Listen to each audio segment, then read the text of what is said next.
Well, welcome to the Speak with People podcast. My name is Jason Raitz, and I'm so excited you're joining us today.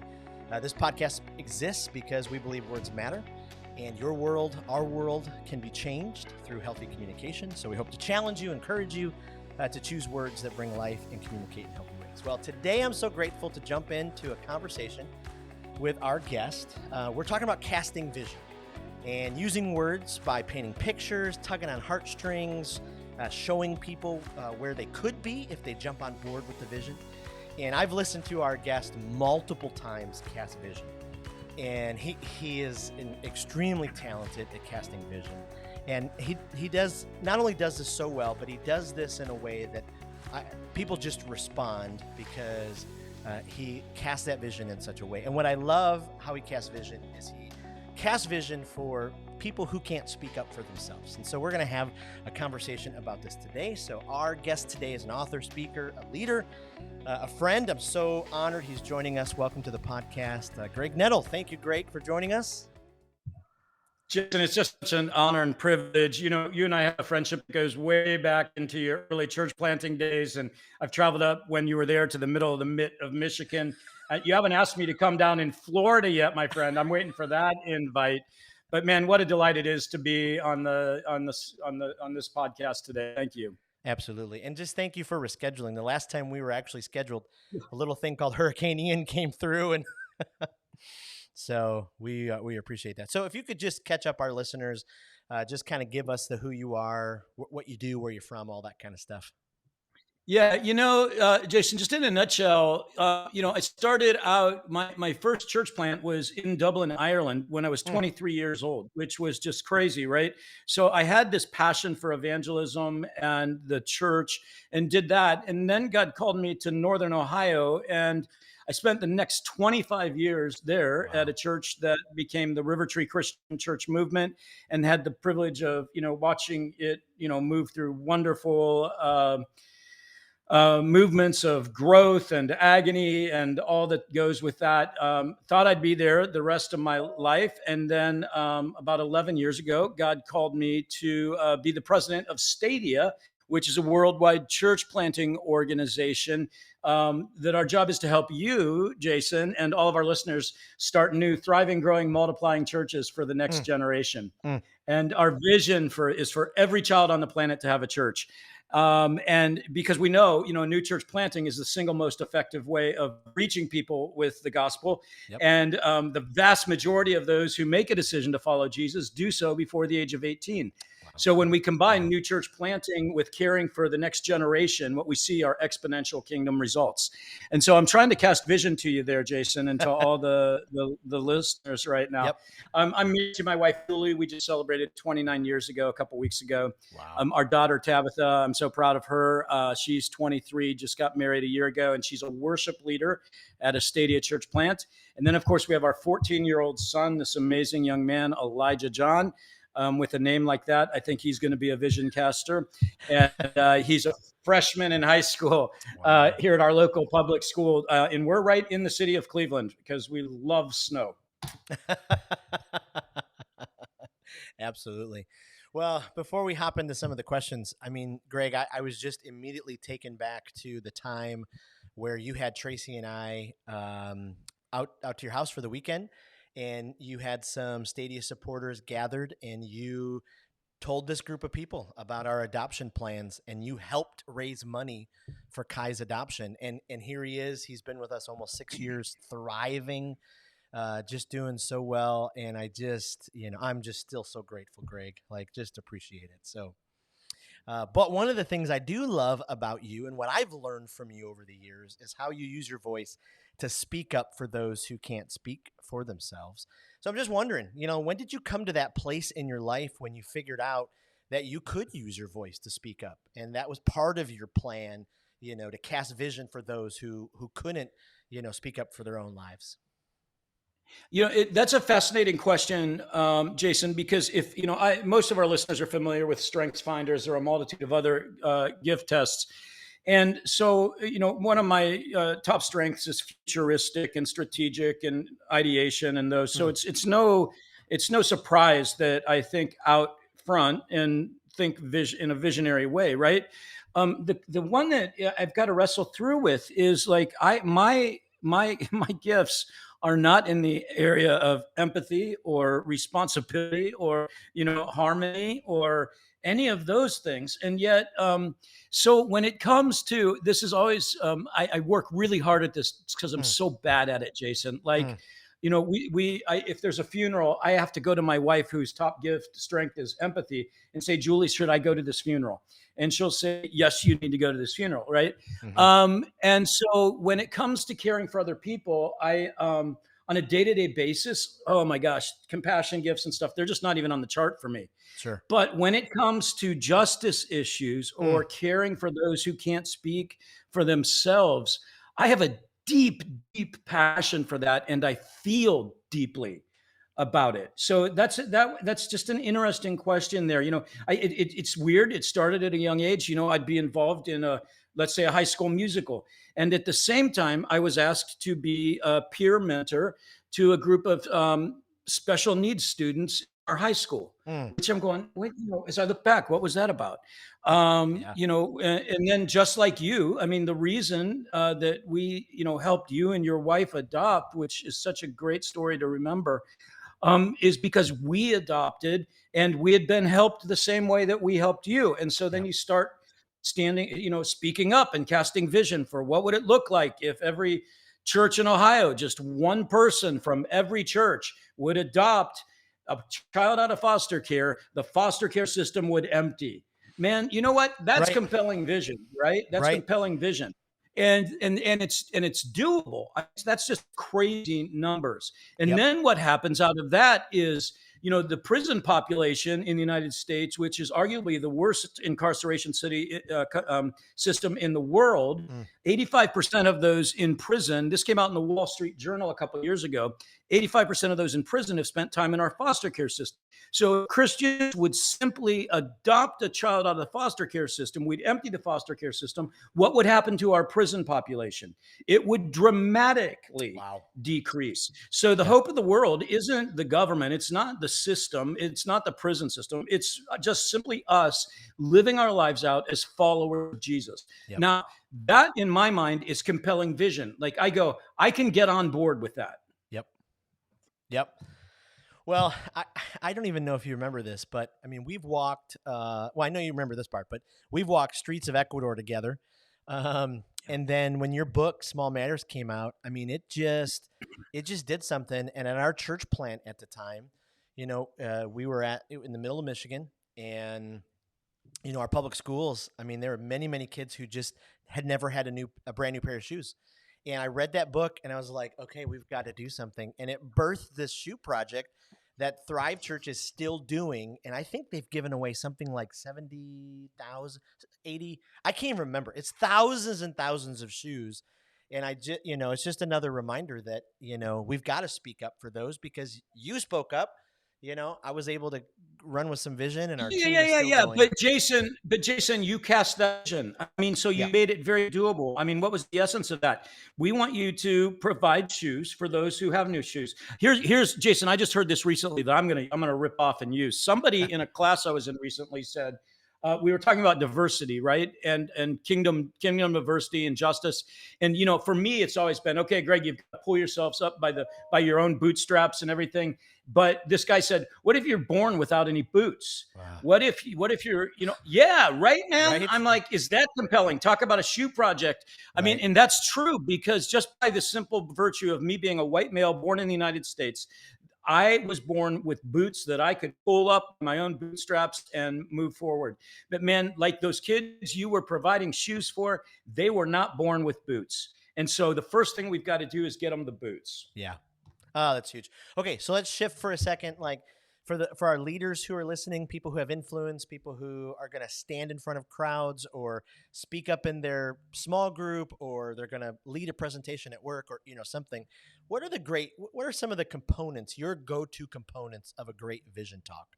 What are some of the elements that you're like, okay, these are, this is a necessary part of the recipe that's got to be involved in a great vision talk? Yeah, so I think first of all, Jason, for those of us who are Jesus followers, I think it's a vision that's birthed from the heart of God that thrills our heart Mm, within us. I would say if you're not a Jesus follower and you're listening, and I'm delighted that you are, it's comes from deep reflection and what really moves your heart. I don't think any vision can be cast with passion and to move people unless you feel passionately. And for me, a passion driven connection with God mm, um, to move the ball forward. So I think there's that very initial foundational thing when we're talking about vision. And for me, vision isn't always fully birthed in Greg Nettle. That can be yeah. something where I can go to a team of people because I love team-based, leadership, and say, "Hey, here's what I think I'm hearing from God. What do you all sense? And let's develop this vision together." And that still comes back to us. Now, here's the second component. And I think this is probably the most Mhm. important one, critical in really doing well with vision, right? It's being willing to go where you're asking other people to go. Oh, You have to go first, right? right, right. You just do. If you're going to ask people to give shoes, by golly, you better be giving your shoes. If I'm casting vision about adoption, man, Yep, we adopted. If I'm casting vision about foster care, we became foster parents. If we're talking about planting a church, we've planted a church. If we're talking yep, about raising money, this is lots of leaders get screwed up in this one. Man, if I'm casting vision to raise money, I better be able to say with all integrity, and I right. want you to know that Stadia is a place where my wife and I invest heavily. Yep, Or, I want you to know that Jason Rates and his family, my wife and I are investing in this adoption too, because we believe in it, in what I'm right. asking you to do. And so I think that you have, that don't ever try to cast vision for something you're not willing to lead in. Ooh, And then I think finally, Jason, for me, then boy, there's just compelling crafting of the vision message, right? And it's just hard work. It takes mhm. time. It takes different ideations of the message and learning along the way what works and what doesn't, and actually knowing what you're talking about. And so out of that flow stories. The reason that we can cast compelling visions about church planting, let's say in India, where we're doing tons of church planting, I can say, listen, I want you to know I have been there. I have been boots on the ground. I have hugged the children that we're working Mm, with, and came home and got, E. coli because the sweat I got from the people I was hugging and loving oh, on. And but I can tell you this is a great kingdom investment, one of the best on the planet that I know about. Well, that's compelling because people go, oh, there actually are churches being planted there. There's church planters that Greg's and his team have been training. He was actually there, right? And so there's that experiential part that you bring to the table. Now we right. can't experience everything before the vision. I mean, we're casting vision right now at Stadia about helping start multiple thousands of churches a year. Phew. Well, Stadia's never done that. We plan to help start 456 last year, but multiple thousands is something new for us. But that's the vision I'm involved in daily, is crafting that new vision, and Wow, and how do we move our team there and partners there with us. wow, wow. That I mean, there's you just kind of gave us a master class in putting that vision cast together. That's just incredible. So how does it change depending on if you're meeting just with someone one on one, over because I'm in a season right now of building speak with people where I'm heavily casting vision every single day, either one on one with people or from behind a camera or from a stage. How do you change or ebb and flow depending on if you're meeting one on one or on a stage or behind a camera like this? Yeah. So let's talk about the essence of vision casting in the first place. I think we have to work from a a precedence that this is about discipleship. It's about Mm, coaching. It's for me, it's about helping our listeners become fully who Jesus intended them to be. It's not about me getting resources from them necessarily. It's not about what they can do for Stadia. My job is to say, how can I help you become a better follower of Jesus? oof, Help you better lead your organization. And so then we move into the vision casting one on one specifically. It's going to be more finding out first what fires this person up. What has Hmm. God placed in their heart that are they're passionate about? And honestly, if it's public speaking and speaking, getting crafting with their words, I'm going to send them to Jason Rates. Well, thank you. Seriously, and Well, thank you. if they want to invest in that kind of ministry, that's not. I mean, we train preachers and stuff, right, and Yep. communicators, but that's your ministry. So why would I reinvent the world? At wheel and try to get people into Stadia when you're already doing it so well. Hmm. And so we would go, hey, you need to talk to Jason Rates. But if I discover they're passionate about children or their grandchildren, or the 1040 window where people have never Hmm. heard the message, or if it's inner city in San Francisco, then that's when I can move into vision. So that can only happen one-on-one, or in small groups, or sometimes, Jason, I've been invited into small groups in somebody's living room to talk about church planting, and so I know going in, this is the vision I'm going to be casting with this group of people. When it comes to sitting down with high capacity leaders at an individual level, man, I better have my stuff. Ooh. Here's a really good piece of advice about casting vision with high capacity leaders. It's be brief, be bright, and be gone. Wow. um, people are busy, and so you better Yep. know what you're going to say and how to say it. And then if they want to spend more time, that's up to them. But you have a limited amount of time and scope to instill that vision. So you better have that crafted and be ready for that person. When you're on the big stage, on the bigger platform, it's more topical. Typically, I know I'm Yep. speaking in a couple weeks in front of a couple thousand people. Actually, we're heading out to the Mosaics conference. I'm going to be speaking there as well. And specifically there, I'm going to be casting vision. Julie and I just moved into the city of Cleveland from living on 3 wooded acres in the suburbs. Hmm. And we moved into a condominium specifically so that we could move into an area of diversity. Wow. Because I'd been living in a 98% white neighborhood for 30 years. Well, now we're in a neighborhood where we're the minority racially. And that was back to that casting vision for the Stadia organization about becoming fully diverse and kingdom diverse for the Wow. beautiful, Revelation 7:9 portrait, and realizing, okay, Greg, if you're going to lead the way. So here I am, in what would probably be the autumn of my ministry. Yep. And Julie and I are moving into the city of Cleveland, into a Wow. condominium. With our 14-year-old son of Elijah, who's a freshman in high school now, in where he is now. My son Elijah is an African American boy, and he is now the majority in his public high school, where he was the Wow. extreme minority in the past.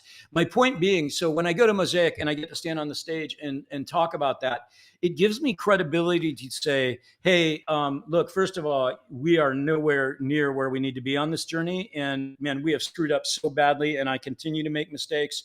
But here's the deal. We believe in this so much that Julie, our family, we just moved into the city of Cleveland.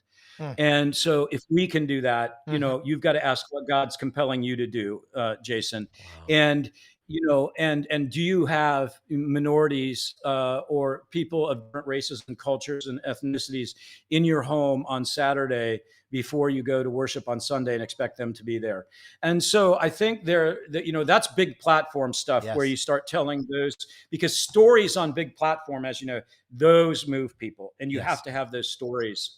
Whereas with one-on-one, a lot of times with a high capacity leader, a lot of times I have to share some data as well, data Right. points. Right. That's huge. That's huge. Total sidebar in all of this. I just, man, I just love that you guys have made that move. I grew up in the city of Detroit, spent my, till I was 18 years old. And still to this day, I had a moment. I was probably 19 years old where I felt like God had called me to plant a church in the city of Detroit.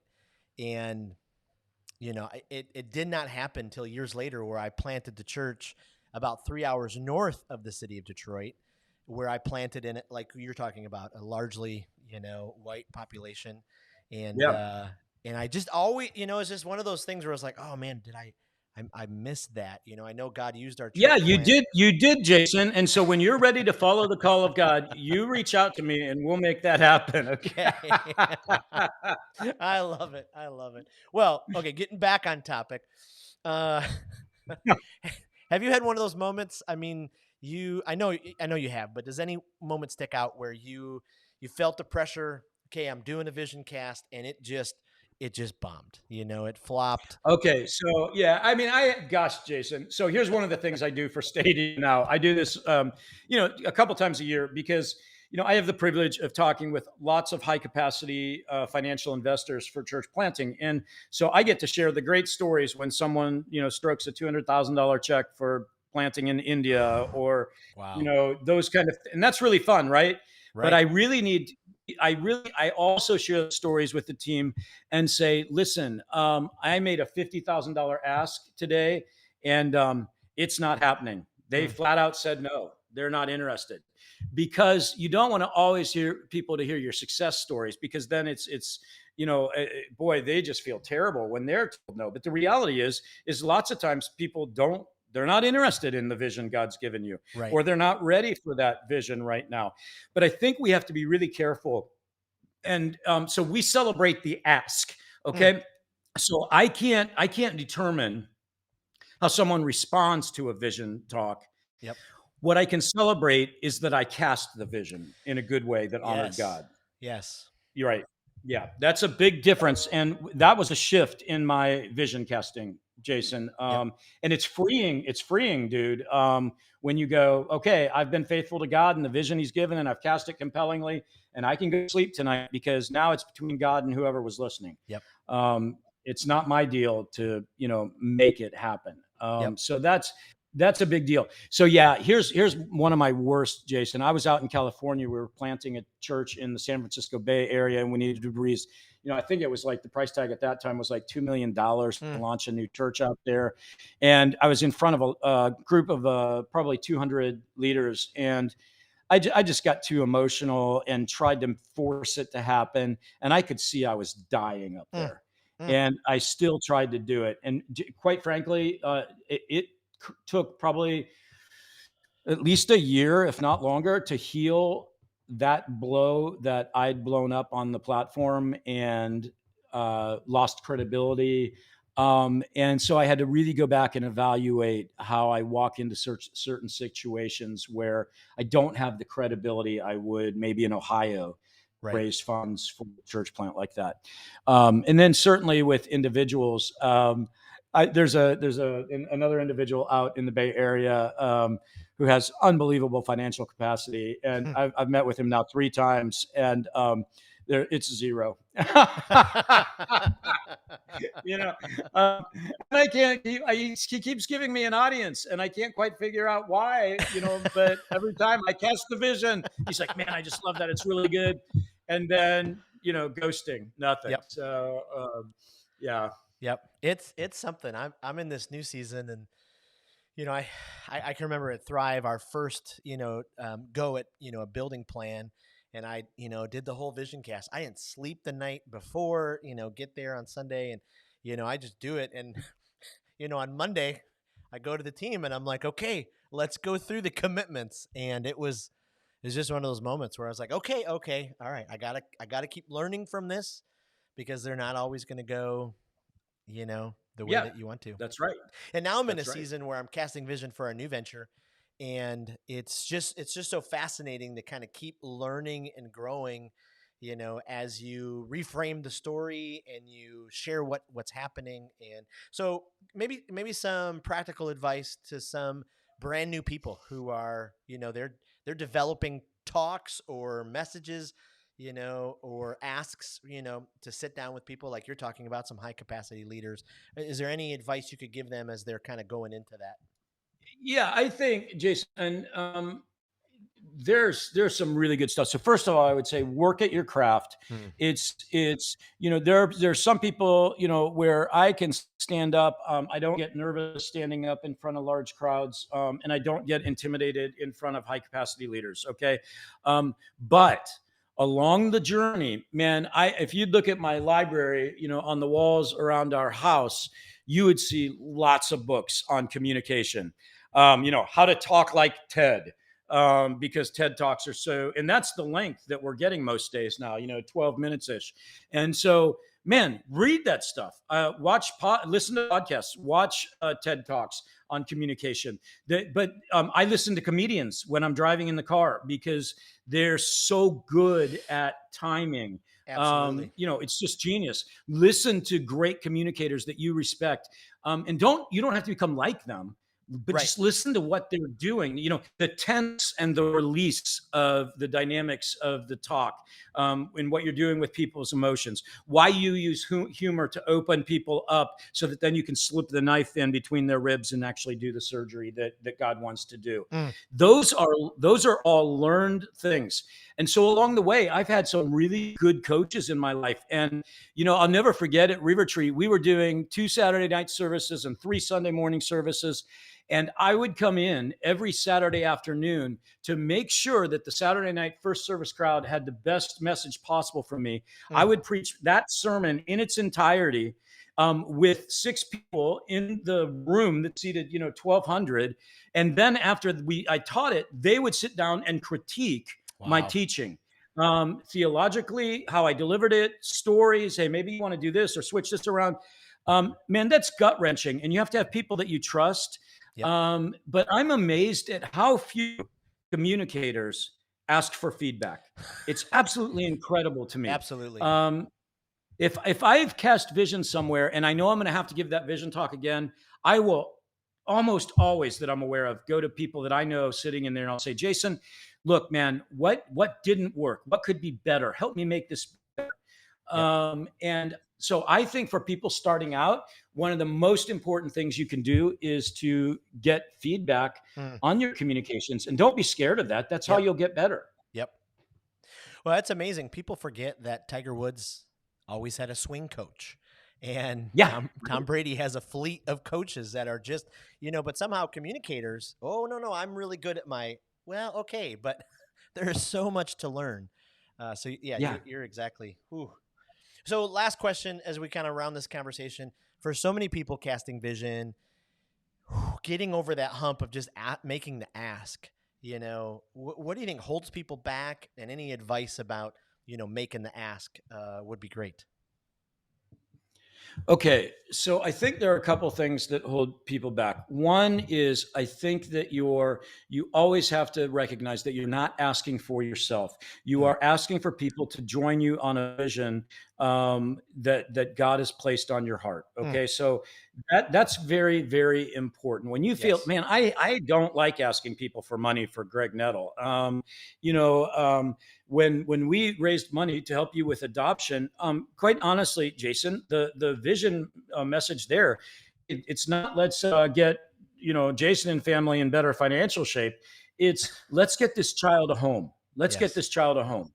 And the vehicle is Jason and his wife, and so there's no problem there.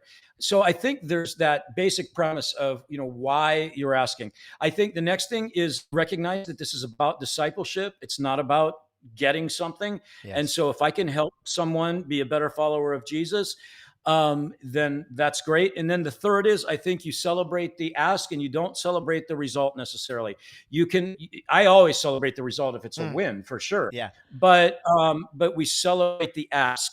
And when you start doing that and have people in your organization, hey, you know what? It's okay. You cast vision, you made the asks for more children's workers in your church, and we got 10 of the 30 we need. You know what? I'm going to celebrate you because you made the ask. Now let's go back and talk about, was there a better way to cast that vision? Yep. And let's in a very loving, trusting way, Yep. critique that vision talk, because we could have maybe got 20 people to work in children's ministry. Yep. Oh, that's incredible. Wow. I feel like you've given us a masterclass here, and I so appreciate your time. Before we let you go, just a few rapid fire questions our audience can kind of keep getting to know you. Where you've traveled the globe, where is your absolute favorite place on the planet? So I'm going to give you a genre of place rather than a specific place. It's climbing mountains. I absolutely love mountain climbing with peers that I can coach way up. I just did Everest Base Camp back in May, and it was a blast to be at Everest and 3 weeks in the mountains with a group of people. How cool, right? So that's incredible. my quick answer. Yep. I love that one, especially because Dave Jane was with you and he had me preach for Yes. him while he Yes. was Yeah. with you guys. And Oh, awesome. you raised just a Yeah. ton of money again Yeah. for We church. ended up raising $625,000 for children at risk through church planting. Incredible. Right? I mean, how cool is Incredible. that? And you get to do something you love with people you love. Absolutely. Okay, second rapid fire question. What's the best book you've read this year? Yeah. So, okay, it's one I reread, and it's now Discover Your Strengths. And Okay. I just said that because I read avidly, as you know, and I'm just going, man, right now that's the one that's affecting me the most because I'm looking at making sure I'm operating out of my strengths and our team is and so forth. Last one. One leader, alive or dead, you'd love to have lunch with. Howard Stern. Okay. And I remember the Howard Stern story, so Yeah, I still want to lead him to Jesus. I think yeah, that, yeah, so yeah, I'd love to have a follow up meeting with him. it'd be amazing. Well, Greg, thank you so much for joining us today. Whew, this will be one I cannot wait to rewatch and re-listen. And we've got so much great material here. You have really blessed us. So really appreciate you being on the podcast today. Thank you again for listening to the Speak with People podcast. We exist because words matter. In your world, our change can be changed through healthy communication. And so we hope today's episode challenged you, encouraged you to choose words that bring life, communicate in healthy ways. Just a reminder, our Speakers Conference is right around the corner. Head to speakersconference.com. If you're a leader who delivers presentations, speaks from stages, influences behind a camera, we're coming together so we can all learn how to be more effective communicators and inspire others to lean in. Thanks so much for joining us, and we'll see you next week on the Speak with People podcast.